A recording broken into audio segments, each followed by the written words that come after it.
हम लोग पढ़ने वाले हैं अपवाह, वेग तथा गतिशीलता।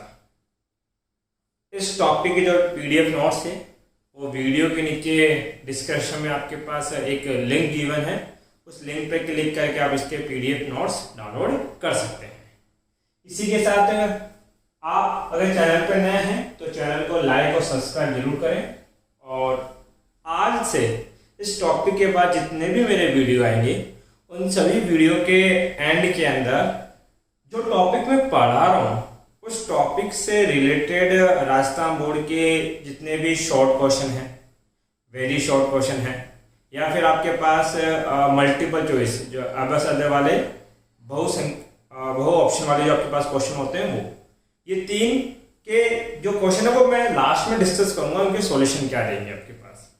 और साथ में जो न्यूमेरिकल है और एग्जाम्पल है वो ऑलरेडी मेरे यूट्यूब चैनल पे अपलोडेड है, तो वहां जाके जो जो टॉपिक के बाद बताए जाते हैं उस पर डिपेंडेड न्यूमेरिकल और एग्जाम्पल आप वहां जाके सॉल्व कर सकते हैं। तो ध्यान दीजिए, हमें टॉपिक पढ़ना है क्या बेटा, अपवाह, वेग, और उसके बाद हम क्या पढ़ेंगे, गतिशीलता। देखिए अपवाह वेग को इंग्लिश में बोलते हैं बेटा ड्रिफ्ट वेलोसिटी। क्या बोलते हैं बच्चा, ड्रिफ्ट वेलोसिटी। देखो सुनाने को तो इसके ऊपर बहुत बड़ी कहानी सुनाई जा सकती है, लेकिन उस कहानी से हमें इतना फायदा होगा नहीं। हमें तो क्या कंसेप्चुअल स्टडी करनी है और बोर्ड में कैसे मार्क्स लेने हैं वो हमें स्टडी करना है। ध्यान दो, कोई चालक है, क्या है बेटा, कोई चालक है। इस चालक के अंदर आपको पता है कि क्या होंगे, मुक्त इलेक्ट्रॉन होंगे, और यदि चालक में मुक्त इलेक्ट्रॉन होंगे तो वो मुक्त इलेक्ट्रॉन कमरे का तापमान, वैसे कमरे का तापमान होता कितना है आपके पास, कमरे का ताप जो होता है वो होता है बेटा 27 डिग्री सेंटीग्रेड। कमरे के ताप के ऊपर इन इलेक्ट्रॉनों के पास क्या होता है बेटा, आपके पास ऊष्मीय ऊर्जा। ध्यान दीजिए, हम लोगों ने क्या बोला, ये चालक है और चालक के पास क्या है बेटा, इलेक्ट्रॉन, और ये कहाँ रखा है बेटा, कमरे के तापमान पर रखा है। अरे कहाँ रखा है, कमरे का तापमान। टेम्परेचर कितना बेटा, 27 डिग्री सेंटीग्रेड। 27 डिग्री सेंटीग्रेड के ऊपर इन इलेक्ट्रॉनों के पास कौन सी ऊर्जा होगी बेटा, ऊष्मीय ऊर्जा। भाई तापमान है तो तापमान की वजह से कौन सी ऊर्जा आएगी, ऊष्मीय ऊर्जा। और इस ऊष्मीय ऊर्जा के कारण ये इलेक्ट्रॉन क्या करेंगे, गति। ये इलेक्ट्रॉन इधर जाएगा, ये इधर जाएगा, ये इस प्रकार से गति करेगा और ये इस प्रकार से। ये जो गति इनकी कहलाती है, अपनी इच्छा से कहीं भी चले जाना, ये गति कहलाती है बेटा इनकी यादृच्छिक गति। क्या कहलाती है बेटा, यादृच्छिक गति। ये कौन सी गति करें, यादृच्छिक। यादृच्छिक गति करने के कारण इन इलेक्ट्रॉनों का जो परिणामी वेग है या परिणामी चाल है वो कितनी बेटा, 0। तो हमने बोला इनका परिणामी वेग अर्थात ये इनकी प्रारंभिक अवस्था है। अरे कौन सी अवस्था बेटा, प्रारंभिक अवस्था में। जब आपने किसी चालक को कमरे के ताप पे रखा तो प्रारंभिक वेग समीशन u का मान कितना आएगा बेटा, 0। कुल वेग कितना आने वाला है, 0। क्यों, ध्यान देना। देखो ये जो इलेक्ट्रॉन है ये ऊष्मीय गति का इधर गति कर रहा है, तो उसी समय कोई दूसरा इलेक्ट्रॉन उसी ऊष्मीय ऊर्जा के कारण इसके विपरीत दिशा में गति करेगा। एक इधर गया और दूसरा उसके विपरीत, दोनों दिशा में एक दूसरे क्या होंगे, विपरीत, और परिणाम में समान, एक दूसरे के वेग को क्या कर देंगे, निरस्त। इसी प्रकार से ये वाला इलेक्ट्रॉन अगर इधर गति कर रहा है तो उसी समय कोई दूसरा इलेक्ट्रॉन कहीं ना कहीं इसके विपरीत गति कर रहा होगा। मैं तो कह ये 4 इलेक्ट्रॉन लेके समझाने की कोशिश कर रहा हूं। बेसिकली आपके पास कोई भी चालक होता है, कोई भी धातु होती है, तो उसमें लाखों की संख्या में इलेक्ट्रॉन है जो यादृच्छिक गति कर रहे हैं। तो जरूर कहीं ना कहीं ऐसा हो रहा होगा, यदि कोई इलेक्ट्रॉन इधर जा रहा है तो उसी समय कोई उसके विपरीत भी जा रहा होगा। इस प्रकार से बोल सकता हूं कि इस धातु में जितने भी इलेक्ट्रॉन है, इस चालक में जितने भी कुल इलेक्ट्रॉन है, उन कुल इलेक्ट्रॉनों का वेग कितना आएगा, 0। अरे कितना आएगा, 0। ये तो तब है जब आपने चालक को सीधा सीधा क्या रखा, कमरे के तापमान पर। तो पहला कंसेप्ट ये निकल के आया कि कमरे के ताप पर जब किसी चालक को कहां रखा जाता है, कमरे के ताप पर रखा जाता है, तो इनका प्रारंभिक वेग कितना आता है, 0। समीशन ये कितना बेटा, 0। ध्यान देना, ये कंसेप्ट आगे काम में आएगा। एक तो केस हमने ये पढ़ा, एक कहानी ये है।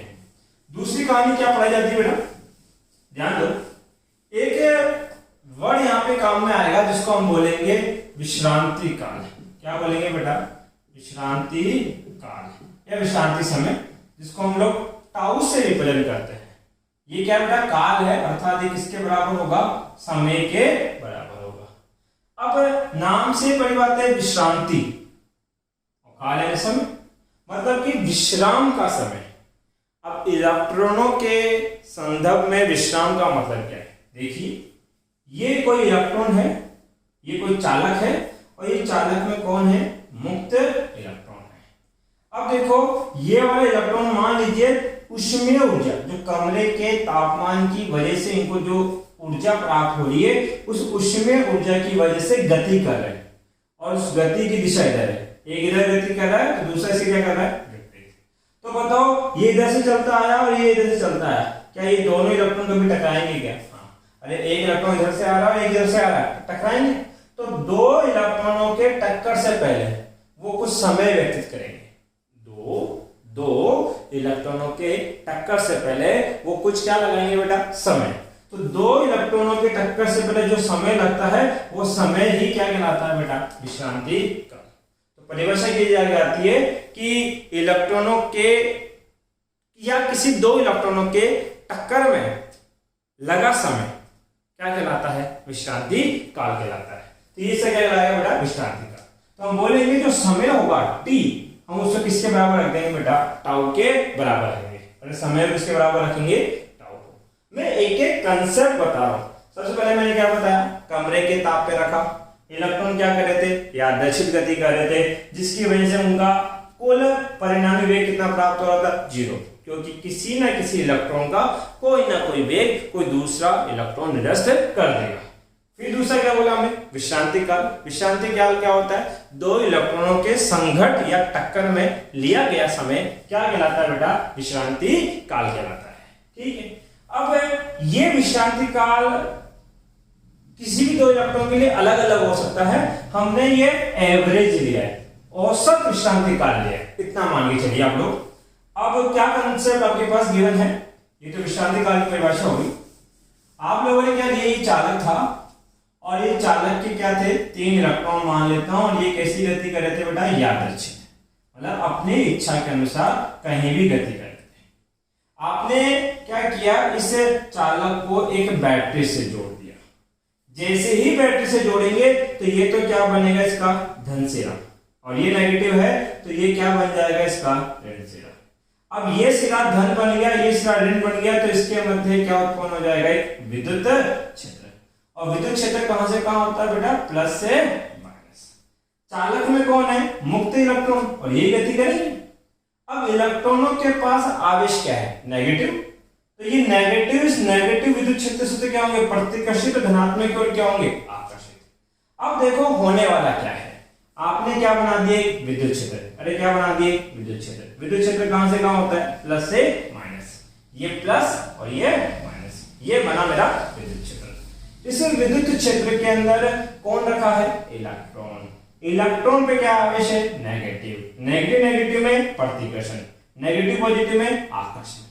अब देखो ये पहले इधर जा रहा था, इस दिशा में गति कर रहा था, अब क्या है, इस पे एक बल लग रहा है, इस नेगेटिव को इधर से धकेला जा रहा है, जबकि पॉजिटिव को क्या किया जा रहा है, आकर्षित। तो बताओ जो पहले इधर जाना चाह रहा था, अगर आप इस दिशा में बल लगाएंगे तो क्या इस इलेक्ट्रॉन की दिशा बदल जाएगी, अब ये अपनी इच्छा से अनुसार गति नहीं कर पाएगा। अब ये इस विद्युत क्षेत्र की उपस्थिति के कारण बाउंडेड हो गया। क्या हो गया बेटा, बाउंडेड हो गया, किधर जाने में, जिधर विद्युत क्षेत्र बल लगा रहा है। तो ये इलेक्ट्रॉन इधर घूम गया, जबरदस्ती किया, बल लगा के इसको घुमाया। ये इलेक्ट्रॉन इधर जा रहा था और इसी दिशा में बल लगा रहा है, इसको कोई दिक्कत नहीं। ये पहले नीचे जाने की कोशिश कर रहा था, लेकिन बल इधर लग रहा है तो ये भी इधर घूम जाएगा। ठीक है, तो बल लगाकर किसी इलेक्ट्रॉन की वेग की दिशा बदलने के बाद जो उसके पास परिणामी वेग बचता है, वही वेग क्या कहलाता है बेटा, अपवाह वेग। देखो एक जनरल सा एग्जांपल देता हूं, ड्रिफ्ट वेलोसिटी। ड्रिफ्ट आपने सुना, ड्रिफ्टिंग किसमें होती है, कारों में होती है, बाइक्स में होती है, साइकिल में होती है। बचपन में साइकिल सबने चलाई होगी, साइकिल चलाते समय आते, आप साइकिल चला रहे हो और आपने आगे का ब्रेक मार दिया, आगे का ब्रेक मारा तो आगे वाला टायर रुका, पीछे वाला टायर अभी भी क्या है, मोशन में है। तो क्या आगे बल लगाया और पीछे वाला टायर अगर मोशन में है तो ये थोड़ा सा घूम जाएगा, टायर थोड़ा सा क्या होता है, घूम जाता है।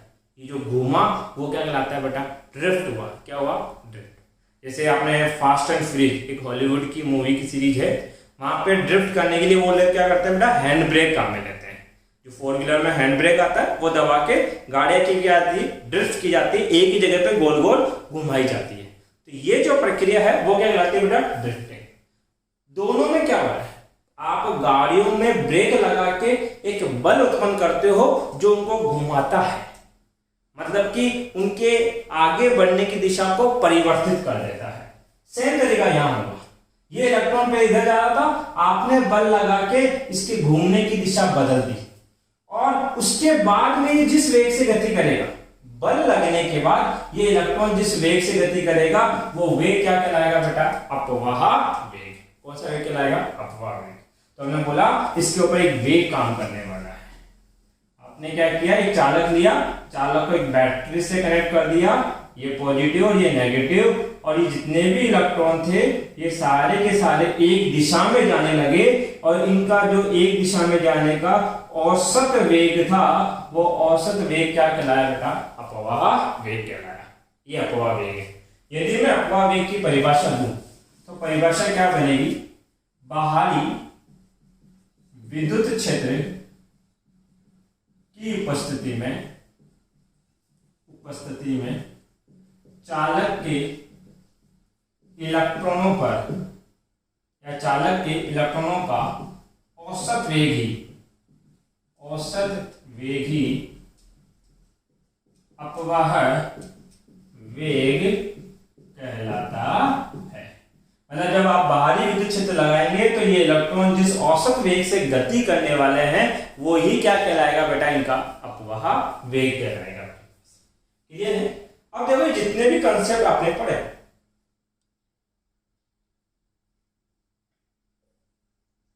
ध्यान दीजिए, जितने भी कंसेप्ट आपने पढ़े ये सारे एक साथ लगाने हैं इस अपवाह वेग को ड्राइव करने के लिए, इसकी डेरिवेशन करने के लिए। ठीक है, हमने बोला कि आप क्या लगा रहे, विद्युत क्षेत्र। अरे क्या लगा रहे हो, विद्युत क्षेत्र। विद्युत क्षेत्र में कौन रखा है, इलेक्ट्रॉन। तो इस इलेक्ट्रॉन पे क्या लगेगा, बल, और इलेक्ट्रॉन पे लगने वाला बल कितना होता है, F बराबर कितना, QE। अरे F बराबर कितना, QE। अब देखो ये इलेक्ट्रॉन था, इस पे आपने क्या लगाया, बल लगाया, और बल लगाने से इसकी वेग की दिशा बदल गई। देखो पहले ये इलेक्ट्रॉन इधर जा रहा था और बल लगा के आप उसको इधर लेके आ गए, तो इसके वेग की दिशा में क्या हो गया, परिवर्तन, अर्थात इलेक्ट्रॉन क्या हो गया, त्वरित। अगर इलेक्ट्रॉन त्वरित हुआ तो फिर इलेक्ट्रॉन पे लगने वाला एक बल क्या होगा, F बराबर कितना, m। ये भी बल है, इलेक्ट्रॉन पे लग रहा है, लेकिन ये विद्युत क्षेत्र के कारण और ये गति के कारण आपके पास है। दोनों बल को बराबर करूंगा तो मैं लिख सकता हूं ma बराबर कितना, QE। a बराबर कितना हो गया बेटा, QE बट्टे में m। ये किसका मान आया, त्वरण का मान।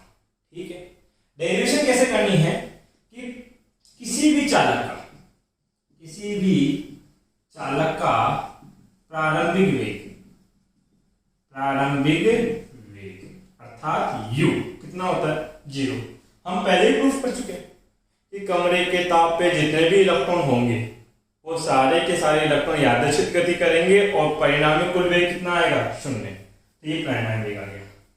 तथा लगने वाला समय, अरे समय कितना लग रहा है बेटा, टाउ। हमने किससे परिभाषित किया था, विश्रांति काल से।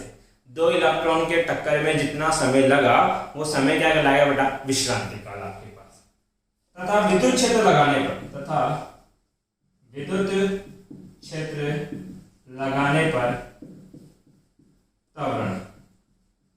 क्षेत्र लगाने पर त्वरण कितना आता है, A बराबर QE बट्टा m।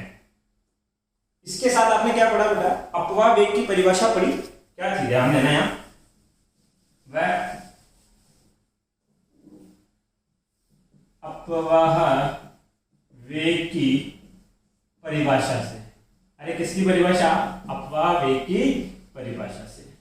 आपने अंतिम वेग किसके बराबर होगा बेटा? अपवाह वेग के, अर्थात ड्रिफ्ट वेलोसिटी के। तो संबंध कैसे निकालेंगे?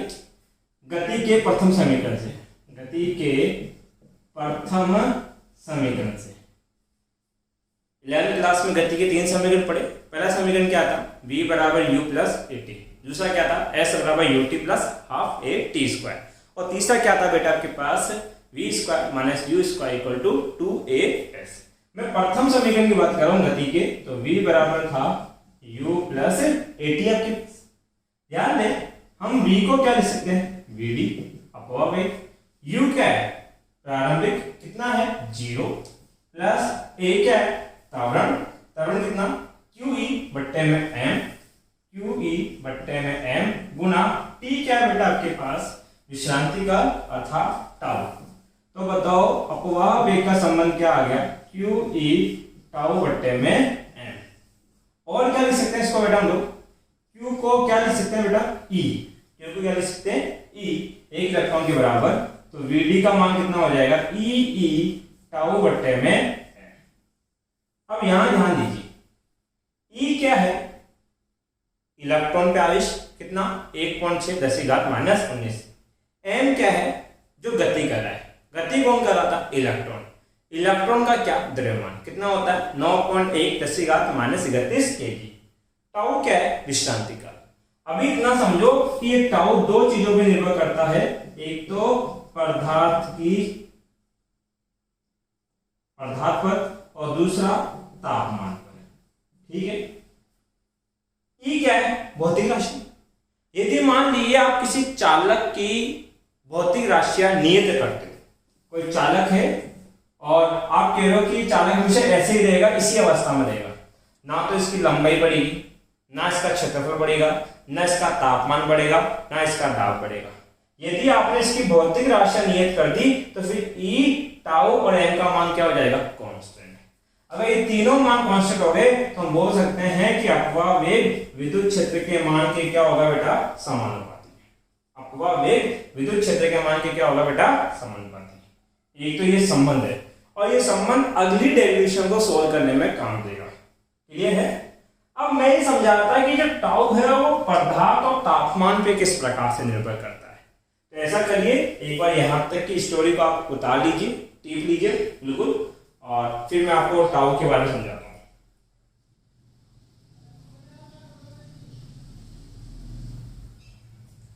तो आपने पोएट्री को उतार लिया होगा। अब यहां ध्यान दें, मैं बता रहा था कि टाउ जो कि विश्रांति काल है वो 2 चीजों पर निर्भर करता है। एक तो पदार्थ पर और दूसरा तापमान पर। ध्यान देना किस प्रकार से। एक छोटा सा उदाहरण ले रहा हूं। 2 समान आकार के कमरे मान लो। इस कमरे में है 10 बच्चे और इस कमरे में है मान लीजिए 100 बच्चे। कमरों का आकार समान है। अब मैंने क्या बोला कि या ऐसा करिए, आप क्लासरूम मान लीजिए, ज्यादा अच्छा इमेजिन होगा। 2 क्लासरूम है, दोनों क्लासरूम का आकार समान है। एक क्लासरूम में 10 बच्चे हैं और दूसरे में 100 बच्चे हैं। मैंने दोनों क्लासरूम के बच्चों को बोला कि अपनी मर्जी से इस क्लासरूम में भागो, अपनी मर्जी से इस क्लासरूम में भागो। सब बच्चों ने भागना स्टार्ट किया। तो आप लोग क्या नोटिस करोगे कि ये जो 10 बच्चे हैं, इनके किसी भी 2 बच्चों के टक्कर में समय ज्यादा लगा है, अर्थात विश्रांति काल क्या है? ज्यादा। जबकि यहाँ जहां 100 बच्चे हैं वहां के कोई भी 2 बच्चे आपस में जल्दी जल्दी टकराएंगे। अरे संख्या ज्यादा है तो टक्कर क्या होगी? ज्यादा। जैसे मान लीजिए आप किसी भीड़ वाले इलाके में चले जाते हैं तो लोगों से टकराने की दर आपकी बढ़ जाती है और समय क्या लगेगा? फिर कम। जल्दी टकराओगे तो टाउ के मान में क्या आएगी? कम। अब ये जो है कुछ प्रकार समझे कि ये आपके पास कौन है? लोहा। और ये कौन है बेटा? कॉपर। ये आयरन है और ये कॉपर आपके पास है। लोहे में इलेक्ट्रॉनिक संख्या कम है तो उसके लिए विश्रांति काल क्या होगा? ज्यादा। उसी प्रकार से कॉपर में इलेक्ट्रॉनिक संख्या ज्यादा है, इसलिए चालन क्या होता है? ज्यादा होता है, इसलिए उसका विश्रांति काल क्या हो जाएगा बेटा? कम। तो अलग अलग पदार्थों में इलेक्ट्रॉनिक संख्या अलग अलग होगी तो विश्रांति काल भी क्या होगा? अलग अलग। अर्थात विश्रांति काल तब बदलेगा, विश्रांति काल तब बदलेगा जब इलेक्ट्रॉनों की संख्या परिवर्तित हो। और इलेक्ट्रॉनों की संख्या डिपेंड करती है पदार्थ के ऊपर। अर्थात जब तक आप पदार्थ नहीं बदलते इलेक्ट्रॉनों की संख्या के मान में कोई परिवर्तन नहीं होगा आपके पास। तो एक तो ये कहानी। दूसरी बात क्या थी, मैंने कहा था किसमें निर्भर करेगा, तापमान। मान लीजिए वापिस से वही उदाहरण, 2 कमरे, इसमें 10 डिग्री सेंट, इसमें 10 बच्चे हैं, इसमें भी कितने मान लिए 10, लेकिन ये 10 बच्चे कम तापमान पर है, मान लो 10 डिग्री सेंटीग्रेड पे, और ये है 100 डिग्री सेंटीग्रेड। यहां तापमान से समझना इनकी ऊर्जा, यहां तापमान से मतलब क्या समझना, इनकी ऊर्जा। अर्थात यदि तापमान कम तो बच्चों के पास ऊर्जा क्या, कम, और यदि तापमान ज्यादा तो इन बच्चों के पास ऊर्जा भी क्या है, ज्यादा। अब देखो एक क्लासरूम है, जो मैं 10 डिग्री सेंटीग्रेड वाली बात कर रहा हूं। अब इसके कोई भी 2 बच्चे बहुत धीरे धीरे चढ़ रहे हैं, 10 के 10 बच्चे भाग रहे हैं, ये एक बच्चा इधर से आ रहा है, एक बच्चा इधर से आ रहा है, और बहुत धीरे धीरे आ रहा है, तो इनके टकराने में समय क्या लगेगा, ज्यादा, अर्थात इसका विश्रांति काल क्या हो जाएगा, ज्यादा। लेकिन उसी संख्या के वही कमरा है, लेकिन इस बार इन इलेक्ट्रॉनों की ऊर्जा क्या है, ज्यादा है, तापमान ज्यादा होने के कारण इनकी उसमें ऊर्जा भी क्या हो गई, ज्यादा। अब ये 2 इलेक्ट्रॉन बहुत तेजी से आ रहे हैं, तो इनके टकराने में जो समय लगेगा वो समय क्या हो जाएगा बेटा, बहुत कम हो जाएगा। तो टाउ 2 चीजों पर निर्भर करता है, एक तो पदार्थ पर, एक तापमान पे। याद रखना, क्वेश्चन पूछा जाता है। तो ये तो आपने कहानी पढ़ी किसके बारे में बेटा, अपवाह वेग के बारे में पढ़ा। और ये जो संबंध है ना, ये संबंध आपका एक क्वेश्चन सोल्व करेगा अभी थोड़ी देर के अंदर। आपके पास एक ऑब्जेक्टिव आएगा, उसको सोल्व करूंगा इससे मैं। ये तो था बेटा कौन, अपवाह वेग। अब हमें क्या पढ़नी है बेटा, गतिशीलता। क्या पढ़नी है, गतिशीलता। ध्यान दो, ये कौन है, चालक। ये चालक में कौन है, इलेक्ट्रॉन। बहुत सारे हैं, मैं एक मान रहा हूं। मैंने क्या किया, एक बैटरी से कनेक्ट किया। जैसे ही बैटरी से कनेक्ट करूंगा तो चालक के सिरों पे क्या उत्पन्न हो जाएगा, एक विद्युत क्षेत्र। इस विद्युत क्षेत्र का ये इलेक्ट्रॉन एक नियत दिशा में गति करेगा, कितना, वीडी। नियत दिशा में गति कितना करेगा, वीडी। मुझे एक चीज समझो, ये जो अपवाह वेग है, ये विद्युत क्षेत्र के मान के क्या होगा, समानुपाती। ये तो आप सूत्र से बोलो, इसको फील भी कर सकते हो, समझ सकते हो आसानी से। कैसे, मान लीजिए ये विद्युत क्षेत्र कम है, आप 2 के बराबर ही विद्युत क्षेत्र बनाओ, तो इस इलेक्ट्रॉन पे बल भी क्या लगेगा, कम। अगर इस इलेक्ट्रॉन में बल कम लग रहा है तो ये धीरे धीरे आएगा। अरे कैसे आएगा, धीरे धीरे आएगा, तो इसका अपवाह वेग भी क्या होगा, कम। मान लीजिए आपने विद्युत क्षेत्र बढ़ा दिया, तो अब इसमें लगने वाला विद्युतीय बल भी तो बढ़ गया, और अगर विद्युतीय बल बढ़ा तो अब ये तेजी से गति कर रहा है, और तेजी से गति करता आएगा तो इसका अपवाह वेग भी क्या होगा, ज्यादा। तो अर्थात हम बोल सकते हैं कि अपवाह वेग जो होता है वो विद्युत क्षेत्र के मान के क्या होता है, समानुपाती। समानुपाती का मान हटाओगे तो एक नियतांक आएगा म्यू ई, और ये म्यू ही क्या कहलाता है बेटा, गतिशीलता कहलाती है। अरे क्या कहलाती है, गतिशीलता। तो म्यू बराबर कितना हो जाएगा बेटा, वीडी बटा ई। एक तो सूत्र ये बना इसका, और सूत्र क्या हो सकता है, ध्यान दो। वीडी का मान आपने निकाला है, वीडी का मान कितना होता है, क्यू ई टाउ बट्टे में एम, नीचे क्या चढ़ा है ई, इसे ई कैंसिल आउट। तो बताओ म्यू बराबर कितना हो जाएगा, क्यू टाउ बट्टे में एम। एक सूत्र ये होगा, और क्यू को क्या लिख सकते हैं हम लोग बेटा, सॉरी ई, क्यू को ई लिखूंगा तो कितना हो जाएगा, ई टाउ बट्टे में एम। अब समझाओ ई क्या है। सर ई है इलेक्ट्रॉन का आवेश। इलेक्ट्रॉन का आवेश कितना है, 1.6 10⁻⁻�19। क्या किसी भी तत्व, किसी भी स्थिति के लिए ई के मान में कोई परिवर्तन होगा, नहीं, ई का मान नियत रहेगा। जैसे आप हाइड्रोजन में इलेक्ट्रॉन ले लो, तभी इलेक्ट्रॉन का चार्ज कितना मिलेगा, 1.6 10⁻⁻�19। और जैसे ये इलेक्ट्रॉन ऑक्सीजन का हो, तब भी उस पर आवेश कितना मिलेगा, 1.6 10⁻⁻⁻�19। एम क्या है, इलेक्ट्रॉन का द्रव्यमान। तो ये भी एक नियत है, 9.1 10⁻31। तो मैं बोलूंगा ई और एम क्या है, कांस्टेंट है, ये बदल नहीं सकते। तो जो गतिशीलता है वो इस टाउ के मान के क्या हो जाएगी, समानुपाती। अब जिन जिन पे ये टाउ निर्भर करता है, उन पे कौन निर्भर करेगी बेटा, गतिशीलता। तो टाउ निर्भर करता था किस पे, पदार्थ, और निर्भर करता था तापमान पे। तो हम बोलेंगे गतिशीलता भी किस पे निर्भर करती है बेटा, पदार्थ और तापमान पे। उसके बाद 2 छोटे कंसेप्ट और बताए, पूछा जाता है कि इस गतिशीलता का मात्रक क्या होगा, इस गतिशीलता की विमा क्या होगी, तो वो बना लेते हैं। ध्यान दो यहाँ, तो आपने क्या पढ़ा बेटा, म्यू बराबर कितना होता है, वीडी बट्टा ई, वीडी बट्टे में ई। वीडी क्या है, अपवाह वेग, वेग है, वेग का मात्रक होता है मीटर पर सेकेंड मल्टीप्लाई। ई क्या है, विद्युत क्षेत्र, विद्युत क्षेत्र का मात्रक क्या होता है बेटा, वोल्ट पर मीटर, मीटर कहां चला गया ऊपर, तो क्या हो जाएगा मीटर स्क्वायर सेकेंड वोल्ट। अब आपको मात्रक पता है तो इसका विमा बना लेना, डायमेंशन फॉर्मूला। देखो कैसे बनाओगे सर, मीटर स्क्वायर की विमा कितनी L2, सेकेंड की विमा कितनी T। अब वोल्ट की विमा तो शायद किसी को याद होगी नहीं, तो बना लीजिए, वोल्ट कितना पड़ा था, कार्य बट्टे में आवेश। कार्य की विमा याद है क्या, अरे नहीं होगी भाई, मुझे पता है, बल गुणा विस्थापन होता है, बट्टे में क्या आवेश। अब बल की विमा तो याद कर लेना, वो नहीं समझाऊंगा। बल की विमा होती है m1 L1 T-2, दूरी की विमा होती है L1, आवेश की विमा कितनी होती है A1 T1।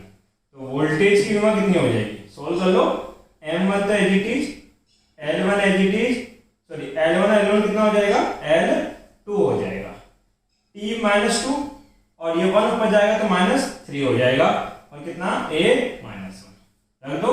तो वोल्टेज की विमा रख रहे थे, कितनी आई m1 L2 T-3 A-1। देखो L2 से L2 कैंसिल आउट, एक से एक काटो, कितना बचेगा आपके पास -2। अब इसको मैं सोल्व करूंगा तो बताओ कितना बनेगा, m1 ऊपर जाएगा m-1, T-2 ऊपर जाएगा T+2 और A+1। ये क्या बनी बेटा इसकी विमा, क्लियर है। अब मैंने बताया था कि आज से जो लेक्चर मैं बनाने वाला हूं उन सब में कुछ ऑब्जेक्टिव जो इससे रिलेटेड है, कुछ शॉर्ट वेरी शॉर्ट न्यूमेरिकल या क्वेश्चन, वो मैं सोल्व करने वाला हूँ। तो देखिए उनको सोल्व करते हैं इस कंसेप्ट के बेसिस पे। और इससे पहले मैं एक लेक्चर ऑलरेडी अपलोड कर चुका हूँ, तो उसके भी 2 क्वेश्चन है, तो वो भी अभी इसी में सोल्व कर लेंगे हम लोग।